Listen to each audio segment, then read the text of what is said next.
Hello friends and welcome back to my channel. और आज हम एक नई प्रोजेक्ट बनाने जा रहे हैं जो कि एक सॉफ्टवेयर एप्लीकेशन होगा, ना कि कोई वेबसाइट। तो आज हम बनाने वाले एक सॉफ्टवेयर एप्लीकेशन, वो भी पाइथन से।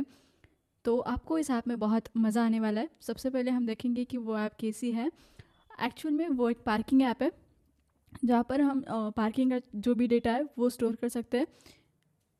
व्हीकल की एंट्री एंड एग्जिट पॉइंट वो स्टोर कर सकते हैं।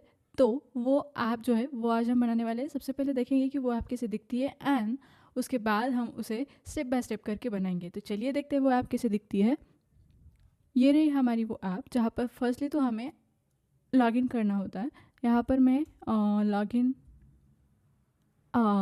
यूज़र नेम एंड पासवर्ड डाल के लॉगिन कर लूँगी।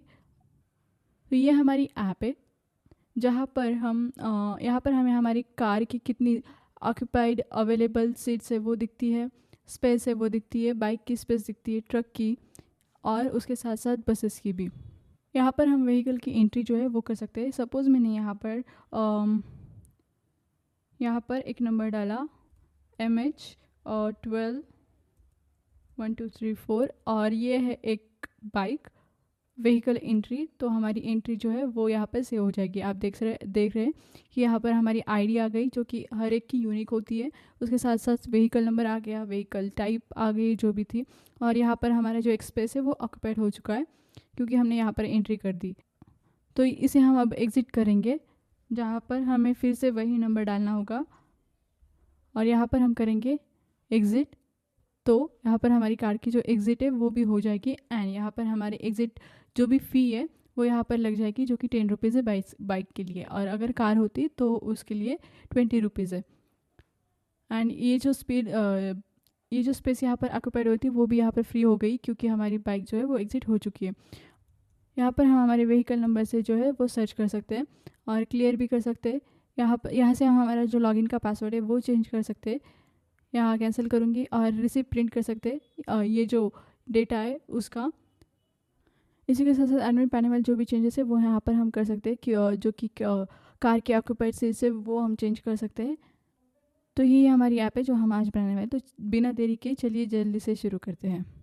इसके लिए हम यहाँ पर एक फ़ोल्डर बनाएंगे जिससे कि मैं नाम दूँगी पार्किंग, और इसे ओपन करना होगा हमें VS कोड में। अब देखो हम ये ऐप जो है वो बनाने वाले हैं पाइथन से। तो उसके लिए हमें यहाँ पर एक पाइथन की फ़ाइल बनानी होगी जहाँ पर हम नाम देंगे उसे parking_app.py। तो ये होगी हमारी फ़ाइल जहाँ पर हम हमारा सारा कोड लिखने वाले हैं। यहाँ पर हम यूज़ करने वाले टिकिंटर का, जो कि पाइथन की एक GUI बेस्ड लाइब्रेरी है जहाँ से हम हमारे ऐप को जो है डिज़ाइन कर सकते हैं पाइथन में without using HTML and CSS। तो ये हमें पाइथन से ही मिलता है। इसके साथ साथ डेटाबेस में हम SQLite यूज़ करने वाले हैं, और हमारे PDF जनरेशन के लिए रिपोर्ट लैब नाम की एक लाइब्रेरी है जो कि पाइथन की है, वो हम यूज़ करने वाले। तो बिना देरी के चलिए शुरू करते हैं। यहाँ पर हमें क्या करना होगा, सबसे पहले जो हम यूज़ करने वाले हैं उसे हमें इंपोर्ट करना होगा। तो फ़िलहाल हम फर्स्टली हमारी जो लाइब्रेरी है टिकिंटर वो हम इंस्टॉल कर लेंगे, इंपोर्ट टिकिंटर एज TK। तो जब भी हमें पाइथन में कोई लाइब्रेरी इंस्टॉल करनी होती है तो हम यहाँ से पिप इंस्टॉल करके कर सकते हैं। अब मेरे पास ये जो है इंस्टॉल है तो इसीलिए मुझे कोई एरर नहीं आ रहा है। अगर आपके पास नहीं है तो आप पिप इंस्टॉल एंड उस लाइब्रेरी का नाम इसे डाल के एंटर करके आप यहाँ पर आई थिंक यहाँ पर आप पिप इंस्टॉल उस लाइब्रेरी का नाम डाल के इंस्टॉल कर सकते हो। अब मेरे पास ऑलरेडी है तो मैं उसे नहीं करूँगी। इसी के साथ साथ हमें उस स्पेसिफिक लाइब्रेरी से क्या क्या चीज़ें लेनी है वो हम पे डिपेंड करता है, हमें क्या क्या यूज़ करने हैं तो वो हम ले सकते हैं। जैसे कि मैं यहाँ पर लूँगी फ्रॉम टिकिंटर इंपोर्ट मैसेज बॉक्स। इसी के साथ साथ हम यूज़ करने वाले TTK और सिंपल डायलॉग, ये हम यूज़ करने वाले जो कि टिकिंटर की मॉड्यूल से फॉर डायलॉग्स एंड विजेट्स के लिए। इसके साथ साथ हम यूज़ करेंगे SQLite 3 जो कि डेटाबेस ऑपरेशन के लिए यूज़ करने वाले। और हमें ये जो पूरी व्हीकल की जो वेबसाइट है पार्किंग की, इसके लिए डेट एंड टाइम तो चाहिए होगा। उसके लिए भी हमारे पास है पाइथन की एक बिल्ट इन लाइब्रेरी जिसका नाम है डेट टाइम। तो वो हम डेट टाइम से इंपोर्ट कर लेंगे हमारे डेट एंड टाइम को हैंडल करने के लिए। और इसी के साथ साथ हमारी जो हमारी ऑपरेटिंग सिस्टम होती है, अब हम यहाँ पर सॉफ्टवेयर एप्लीकेशन बिल्ड करने वाले, तो हमारी जो ऑपरेटिंग सिस्टम होती है उसके साथ इंटरेक्ट करने के लिए पाइथन में एक लाइब्रेरी होती है OS नाम से, तो वो हमें इंस्टॉल करनी है, क्योंकि विदाउट यूजिंग दैट लाइब्रेरी हम हमारे सॉफ्टवेयर हमारे OS के साथ इंटरेक्ट नहीं कर सकते। और हम यहाँ पर लॉगिन एंड पासवर्ड यूज़ करने वाले, तो एक और लाइब्रेरी है जो कि है हैशलिब, जो कि हमारे पासवर्ड को सिक्योरली हैश करता है, इसके लिए हमें मदद होती है। और बाकी की जो भी हमें आगे लगेंगे वो हम जैसे जैसे हमें लगने वाले होंगे वो हम यूज़ करेंगे। अब हमें फर्स्टली क्या करना है, हमारे क्रॉस प्लेटफॉर्म के लिए कॉन्फ़िगरेशन करना है। अब क्रॉस प्लेटफॉर्म के लिए कॉन्फ़िगरेशन मतलब कि हम अलग अलग, ये जो है वो एक सॉफ्टवेयर एप्लीकेशन है, यानी कि वो किसी भी ऑपरेटिंग सिस्टम में चल सकता है, लेकिन अलग अलग सॉफ्टवेयर के लिए हमें यहाँ पर कुछ डिज़ाइन देंगे जो OS है उसे डिटेक्ट करके चेंज हो। यहाँ पर मैं क्या करूँगी, एक फंक्शन बनाऊँगी dev get system underscore font, और यहाँ पर हमें कोलन देना होता है जहाँ पर हम एक स्ट्रिंग मैसेज लिखेंगे। तो वो कुछ हम इस तरीके से लिख सकते हैं, जहाँ पर मैं लिखूँगी get appropriate system based on the OS। और फर्स्ट हमें क्या करना है, जो भी हम ऑपरेटिंग सिस्टम यूज़ करने वाले हैं उसका हमें नेम लेना है। तो वो हम कैसे लेंगे, system is equal to platform. अब ये जो प्लेटफॉर्म है वो एक लाइब्रेरी है जो कि हमें इंस्टॉल करनी होगी, तो वो हम कुछ यहाँ पर कर लेंगे, इंपोर्ट प्लेटफॉर्म। अब इंपोर्ट प्लेटफॉर्म जो है वो हमारे ऑपरेटिंग सिस्टम को डिटेक्ट करता है, इसके लिए हमें ये इंस्टॉल करनी पड़ती है। और यहाँ पर हम चेक करेंगे इफ़ हमारी सिस्टम अगर इज़ इक्वल टू विंडोज़ है तो जो फॉन्ट है वो सिगोई UI जो है वो फॉन्ट उस पर लगा दो। एल्स इफ अगर हमारी सिस्टम डार्विन है यानी कि macOS है तो वहाँ पर जो फॉन्ट होगा वो होगा SF Pro डिस्प्ले। एल्स अगर कोई दूसरी ऑपरेटिंग सिस्टम है जैसे कि लिनक्स या फिर कोई भी अदर ऑपरेटिंग सिस्टम हो, तो उसके लिए यहाँ पर हम जो फॉन्ट है वो देने वाले हैं देजावू sans। तो ये हो गया हमारे फॉन्ट के लिए, जो कि हमारे फॉन्ट चेंज करेगा अलग अलग ऑपरेटिंग सिस्टम के लिए। अब यहाँ पर हम फॉन्ट के फॉलबैक के लिए अगर कोई भी फॉन्ट जो है वो लागू नहीं होगा तो एक फॉलबैक फॉन्ट जो होगा वो वहाँ पर लागू होगा। इसके लिए मैं एक और फंक्शन बनाऊँगी जहाँ पर होगा गेट फॉलबैक फॉन्ट, और वो फॉन्ट होगा एरियल। यहाँ पर हमें क्या करना है, हमारे प्लेटफॉर्म के लिए अप्रोप्रिएट फॉन्ट जो है वो हमें सेट करनी है। उसके लिए हम यहाँ पर वेरिएबल्स बनाएंगे 2, जो कि होगी system font is equal to वो होगा वो फंक्शन जो कि हमने यहाँ पर लिखा है गेट सिस्टम फॉन्ट, एंड इसी के साथ साथ फॉलबैक फॉन्ट में होगा गेट फॉलबैक फॉन्ट। तो ये 2 वेरिएबल्स हमने यहाँ पर क्रिएट कर दिए हैं। अब यहाँ पर हम हमारे एक फॉन्ट के लिए ही एक और फंक्शन बनाएंगे सेव फॉन्ट नाम से, जिसमें बाय डिफ़ॉल्ट जो साइज़ होगी वो होगी 10 एंड वेट होगा नॉर्मल। अब यहाँ पर हमने एक मैसेज में दिया है return a font that works on current system, या फिर वो फॉन्ट रिटर्न करो जो कि अक्रॉस द प्लेटफॉर्म वर्क हो। यहाँ पर हमने ट्राई कैच लगाया है, यहाँ पर हम ट्राई एक्सेप्ट यूज़ करते हैं पाइथन में, ट्राई कैच जैसे होता है वैसे ही। तो ट्राई एक्सेप्ट में हमने ट्राई में लिखा है कि अगर ट्राई है तो क्या कर दो, रिटर्न कर दो हमारी सिस्टम फॉन्ट को, एंड उसके बाय डिफ़ॉल्ट जो होगी वो साइज़ एंड विड्थ वो जो आर्गुमेंट्स लेंगे वो, एंड एक्सेप्ट में फॉलबैक URL जो कि हमारा फॉलबैक फॉन्ट जो कि हमारा एरियल फॉन्ट है वो यहाँ पर कर दो। तो ये तो हमने यहाँ पर कर दिया। अब इसके ही नीचे हमें क्या करना है कि हमारे डेटाबेस का जो सेटअप है वो एक बार कर लेना है।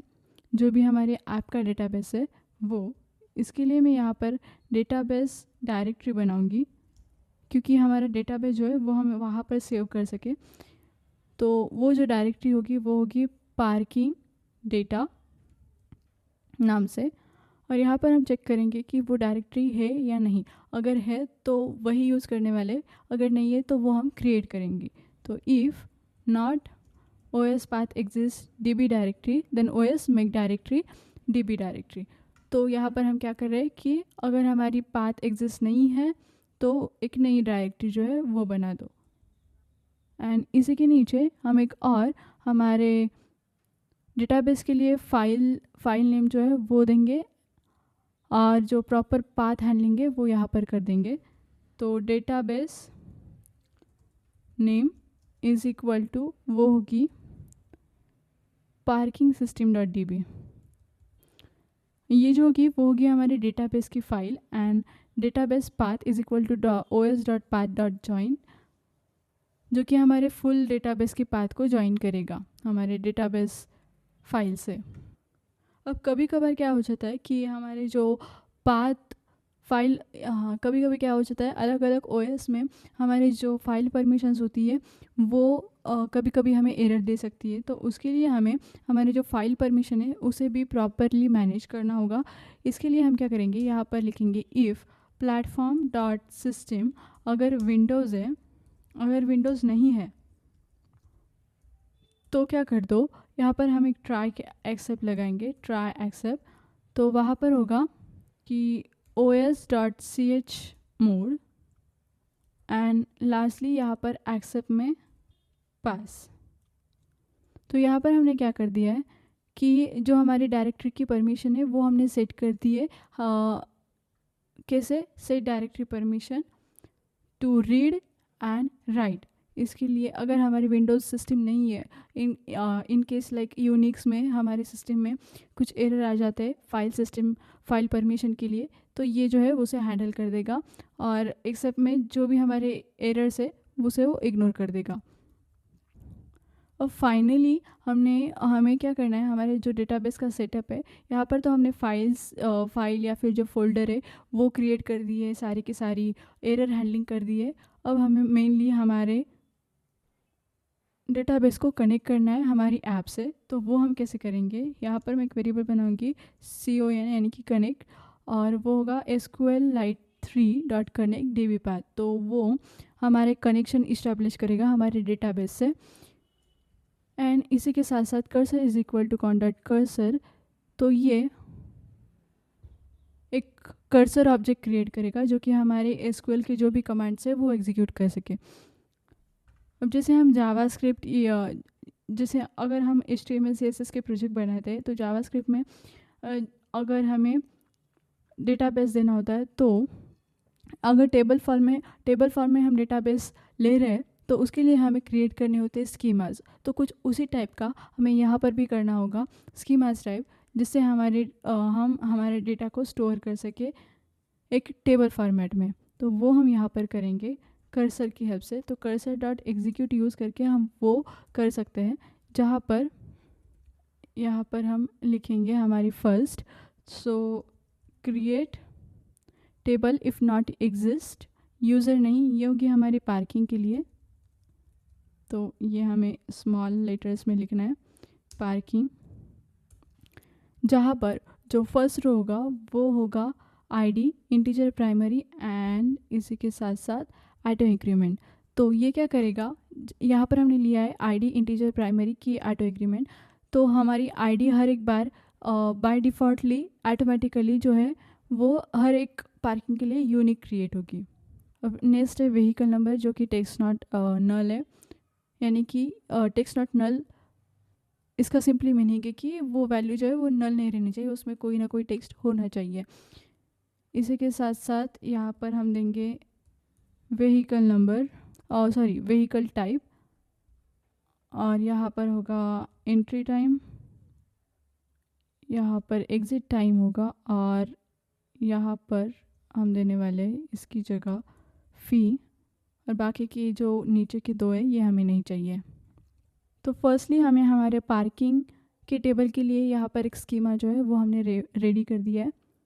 इसके नीचे एक और स्कीमा हम बनाएंगे जहाँ पर होगा create table if not exist. वो होगा हमारे पार्किंग स्पेसेस के लिए कि हमारे पास कितना पार्किंग का स्पेस है। तो पार्किंग स्पेसेस जहाँ पर होगी व्हीकल टाइप टेक्स्ट प्राइमरी की, और टोटल स्पेसेस में integer not null, occupied spaces में इंटीजर होगा, उसके साथ साथ डिफ़ॉल्ट एंड ज़ीरो। यहाँ पर हम जो है इसे क्लोज़ कर देंगे और कुछ इस तरीके से। तो ये भी जो हमारा फंक्शन है वो हमने क्रिएट कर दिया है। तो फर्स्टली यहाँ पर तो हमने हमारे स्पेसेस के लिए स्कीमा बना दिया है, लेकिन इन केस फर्स्टली तो हमारे स्पेसेस जो है कि वो हो गए ज़ीरो। तो यहाँ पर हम क्या करेंगे, कुछ डिफ़ॉल्ट वैल्यूज़ जो है स्पेसेस के लिए वो दे देंगे, एंड देन उसके बाद जैसे ओनर होगा वो अपने हिसाब से उसे चेंज कर सके। तो इसके लिए हमें यहाँ पर कर्सर डॉट एग्जीक्यूट करेंगे, जहाँ पर मैं लिखूँगी select count star from parking spaces. तो यहाँ से जो है वो सारा का सारा वो सेलेक्ट कर देगा पार्किंग स्पेसेस से, चेकिंग के लिए कि वो चेक करेगा हमारा टेबल एम्प्टी है या नहीं।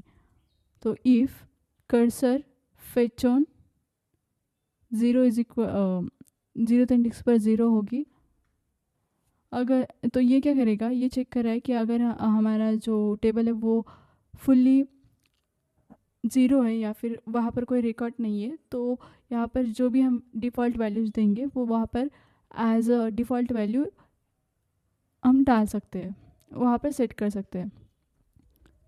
तो कर्सर डॉट एग्जीक्यूट वो होगी insert into parking spaces, vehicle type, total spaces, occupied space. Values में